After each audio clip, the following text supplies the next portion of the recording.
tudi v mojem imenu in imenu ženskega odbora Slovenske demokratske stranke. Mi prav tako nasprotujemo zakonu o malem delu, ker ocenjujemo, da ne prinaša prav nič dobrega za ženske. Sploh, če gledamo podatke iz Nemčije, Avstrije, kjer tako delo obstaja oziroma že nekaj let na tak način opravljajo razne kategorije delavcev malo delo. Namreč vemo, da je malo delo bo sicer omejeno, časovno bo omejeno na 720 ur letno. To pomeni, da tisti, ki bo delal preko malega dela, bo komaj v 4 in nekaj letih uspel nabrati za eno pokojninsko leto dovolj ur oziroma dovolj dni. Seveda je, kot je bilo rečeno, ni malo delo povezano z nekaterimi socialnimi pravicami. Za ženske to pomeni zagotovo veliko slabši položaj, kajti že tako imamo težave z rodnostjo, z nataliteto. Sedaj se bodo ženske še težje odločale za otroka, kajti kot male delavke niso upravičene do porodniškega dopusta, nimajo možnosti koristiti bolniški dopust za čas nego bolnega otroka in podobno. To pomeni, da bodo ženske še kasneje se odločale za družino oziroma za rojstvo prvega otroka in podobno. Vemo pa, da že sedaj je po statističnih podatkih v letu 2009 starost, ko ženske prvič rodijo otroka, 30,9 let. To je zelo slabo in zato se nam zdi precej tvegano početje, da se vpeljuje nek tak nov inštitut, ki bo v bistvu pomenil zelo slabo izhodišče za ženske. Zakaj lahko to trdimo? Ker je v Nemčiji kar 2/3 vseh malih delavcev žensk. Ker praktično kopiramo nemški koncept, ministrstvo sicer pravi, da imamo urne omejitve, kar je sicer res, vendar so jih imeli tudi v Nemčiji, pa so jih kasneje spremenili in lahko pričakujemo, da se bo podobno zgodilo pri nas, podobno kot se je zgodilo z vpeljavo dela za določen čas, ko je bila to, naj bi bila izjema, sedaj vemo, da je v glavnem že pravilo in seveda onemogoča to tako ženskam kot drugim, da poskrbijo za svoj status, se pravi, ne morejo najeti kredita in podobno, če so pač zaposlene za določen čas.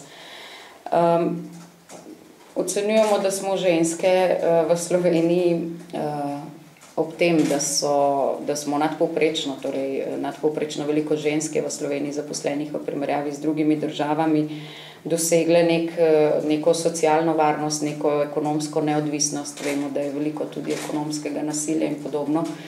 Z zakonom o malem delu se verjetno v to vračamo. Ženske bodo bolj odvisne od partnerjev in bodo manj neodvisne in enakopravne.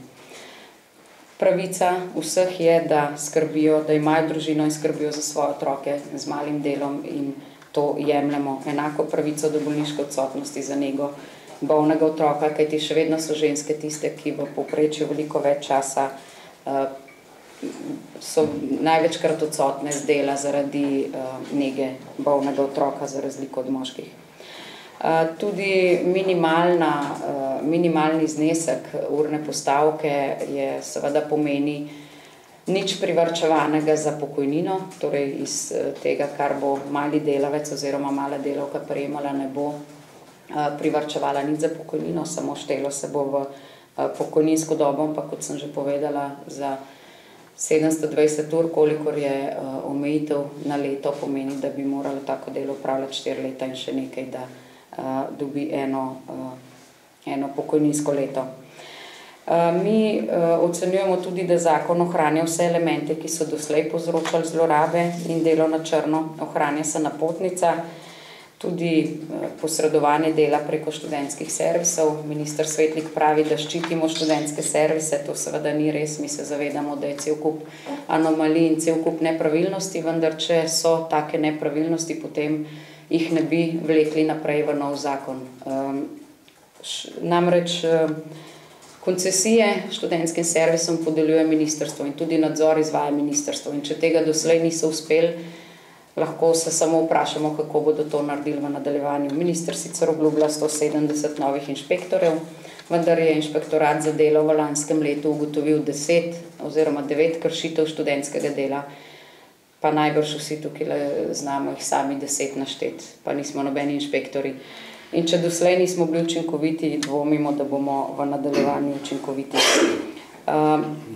Minister bi seveda lahko, če je ocenil, da študentski servisi izkoriščajo, da kršijo zakonodajo, da delajo karkoli narobe, stvari predlagal in uredil tudi drugače, ne na ta način, da ohranjamo servise, ker se strinjamo, da je prihajalo do mnogih zlorab, vendar pa